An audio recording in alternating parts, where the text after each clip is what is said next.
Assalamualaikum warahmatullahi wabarakatuh. Di sini saya akan mempresentasikan dasar-dasar penelitian. Materi yang akan disampaikan yang pertama yaitu pengertian penelitian, yang kedua tujuan penelitian, yang ketiga manfaat penelitian, yang keempat jenis-jenis penelitian, yang kelima ciri khas penelitian, yang keenam proses penelitian, yang ketujuh perbedaan penelitian kualitatif, kuantitatif, dan gabungan, yang kedelapan metode analisis kualitatif dan kuantitatif. Baik, di sini ada pengertian penelitian.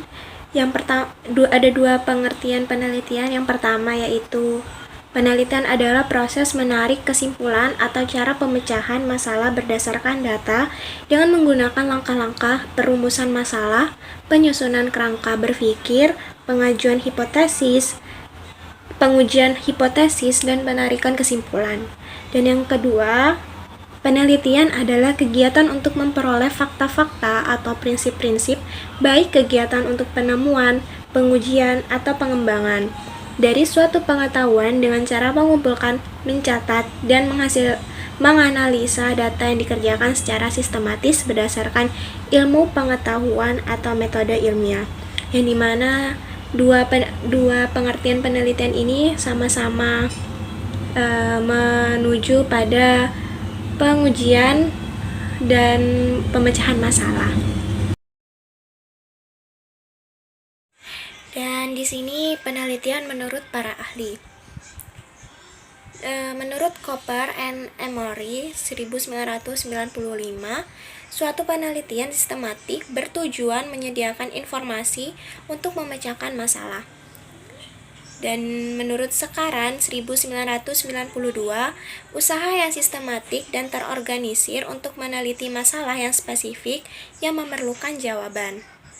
Dan menurut Widodo J. Pujiharjo 1993, suatu proses pendekatan atau approach dengan pembuktian ilmiah untuk mendapatkan informasi baru atau memperdalam ilmu.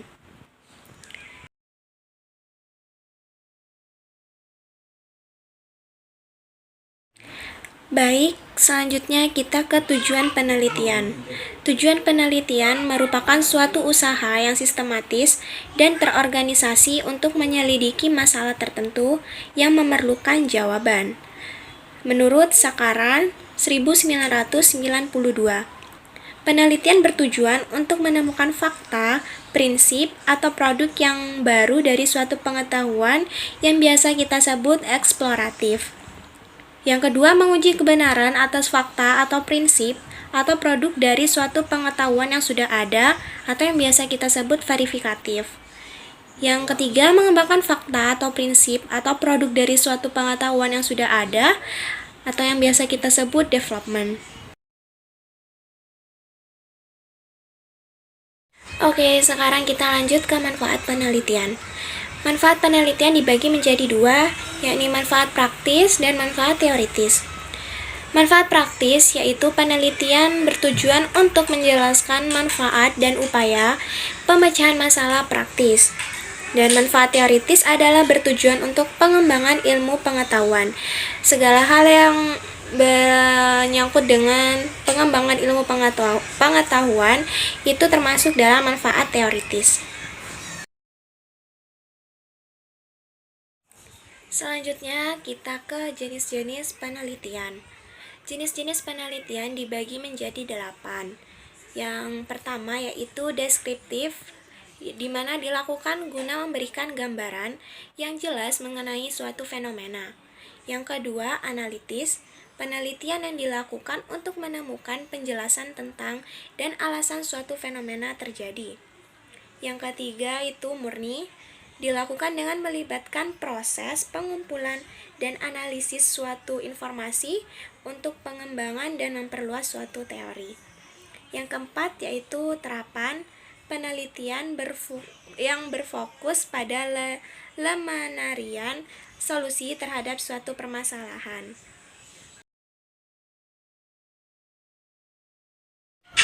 Yang kelima, yaitu konseptual penelitian yang umumnya digunakan untuk mengembangkan konsep baru atau menerangkan kembali teori yang telah ada. Yang keenam, empiris penelitian dengan menggunakan bukti empiris yang diperoleh dari percobaan. Yang ketujuh, kuantitatif penelitian yang menggunakan data berupa angka sebagai alat untuk menganalisis keterangan yang ingin diketahui. Yang kedelapan, kualitatif penelitian yang bertujuan untuk memahami fenomena yang dialami oleh subjek penelitian dengan cara dideskripsikan dalam bentuk kata-kata atau bahasa.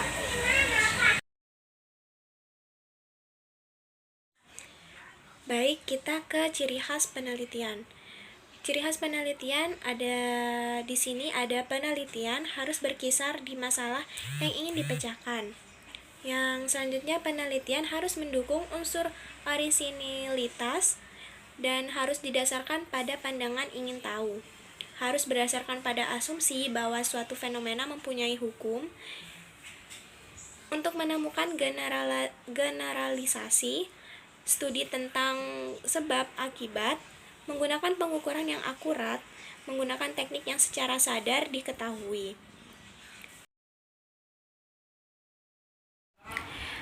Baik, di sini kita akan lanjut ke proses penelitian. Di proses penelitian ini ada 6 tahapan dalam proses penelitian. Dan yang pertama yaitu mendefinisikan tujuan penelitian. Yang kedua, desain penelitian. Yang ketiga, sampling. Yang keempat, pengumpulan data. Yang kelima, analisa data atau analisis data. Yang keenam, kesimpulan dan pelaporan. Yang pertama, saya akan menjelaskan definisi tujuan penelitian. Sebelum kita mulai proses penelitian, langkah pertama yang harus dilakukan adalah tujuan yang ingin kita temukan atau goals. Karena jika hal ini tidak dilakukan, kita akan kesulitan mencapai proses selanjutnya. Yang kedua yaitu desain penelitian. Setelah kita menentukan tadi tujuan dan sasaran dalam proses penelitian, kita kemudian menentukan desain dalam penelitian. Banyak desain dalam sistem informasi, misalnya ada use case, diagram, activity diagram, dan lain-lain. Dan hal ini perlu dilakukan agar kita bisa mengetahui data apa saja yang akan kita serahkan dalam desain, yang kita sertakan dalam desain. Yang ketiga yaitu sampling, atau bisa dibilang teknik sampling adalah hal selanjutnya yang harus dilakukan setelah menentukan desain apa yang ingin digunakan. Sampling di sini bukan berarti kita benar-benar menciplak orang lain, tetapi mencari referensi dan mendapatkan ide dari hasil tersebut agar kita bisa menambahkan referensi dan ide ke dalam proses penelitian desain tersebut. Yang keempat yaitu pengumpulan data. Dalam proses pengumpulan data ini, kita mengambil data-data yang dibutuhkan dalam penelitian kita. Teknik yang digunakan bisa apa saja, dan membutuhkan banyak referensi guna membantu penelitian yang sedang dilakukan. Yang kelima, analisis data. Setelah mengambil data yang dibutuhkan, maka kita harus menganalisa data tersebut, apakah data ini yang kita inginkan, atau data ini bisa saja salah, dan lain sebagainya. Analisa tersebut terhadap data yang sudah kita kumpulkan tadi sangat penting untuk dilakukan, karena jika tidak maka bisa terjadi kesalahan dalam informasi. Yang terakhir yaitu laporan penelitian. Setelah selesai mengumpulkan dan menganalisis informasi, selanjutnya kita perlu membuat kesimpulan dari semua informasi yang kita peroleh.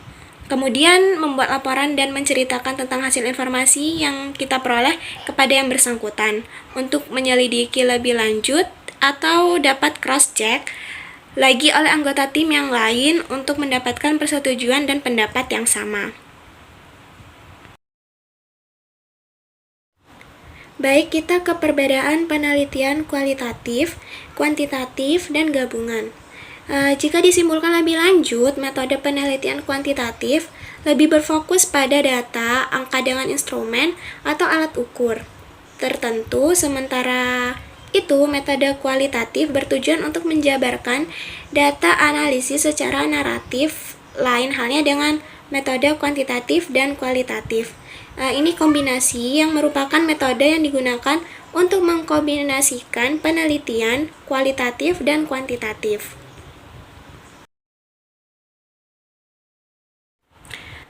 Selanjutnya di sini ada jenis-jenis metode analisis kualitatif. Di sini metode analisis kualitatif ada 4 metode.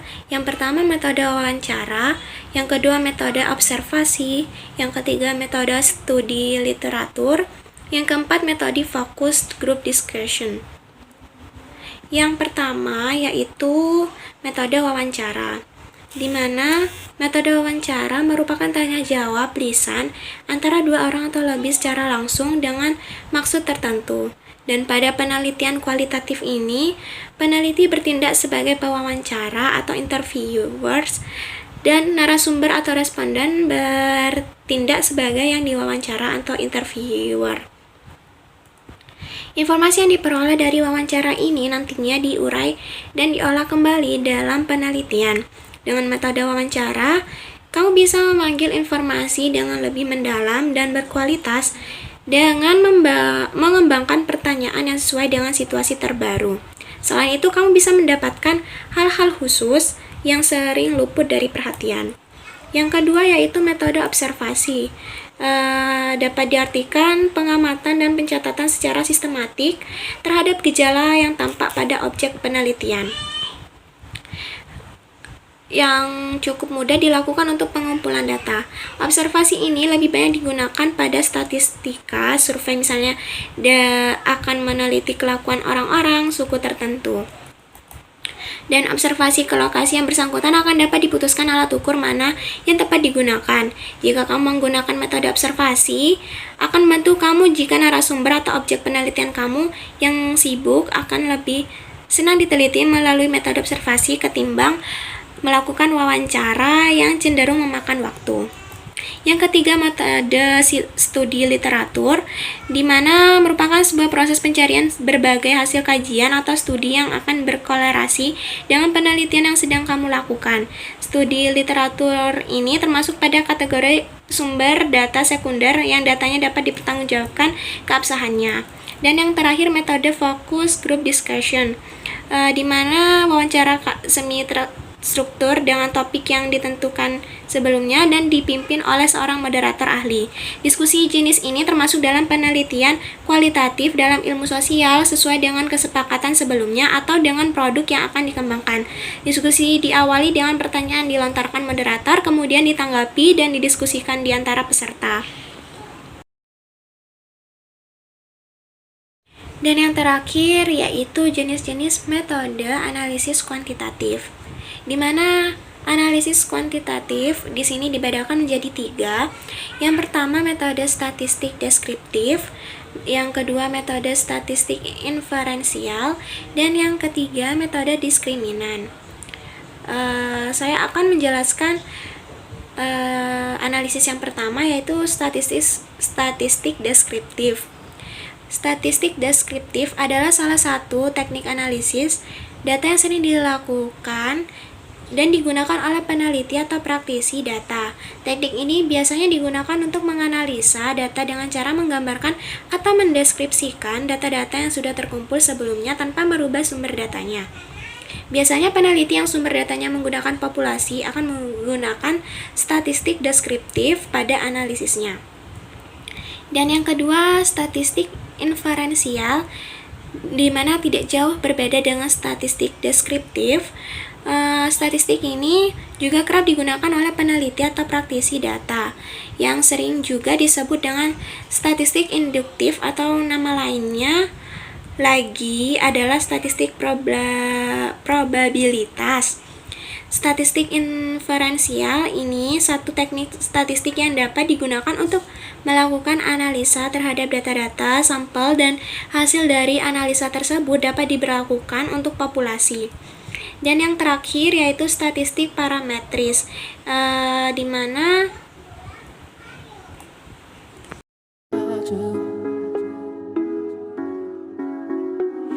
Baik, sekian penjelasan dari saya, kurang lebihnya mohon maaf.